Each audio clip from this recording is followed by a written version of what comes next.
আমি বরাবরই ছেলেদের বন্ধুত্বে মুগ্ধ হই। এদের বন্ধুত্বে কোনো ভনিতা থাকে না, কোনো স্বার্থ থাকে না।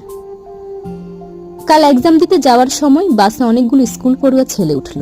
দেখলাম একজন আরেকজনের ভাড়া দিয়ে দিচ্ছে, একজন আরেকজনের ব্যাগ ক্যারি করছে, একজন আরেকজনকে বলছে রেজাল্ট ভালো না হইলে তুই ভবিষ্যতে বাসের হেল্পার হবি, আরেকজন বলছে আর তুই পান বিক্রি করবি।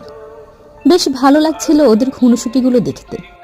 আমি জানি না আগামী কয়েক বছর পর ওরা কে কোথায় থাকবে, কার জীবনের মোড় কোন দিকে ঘুরে যাবে।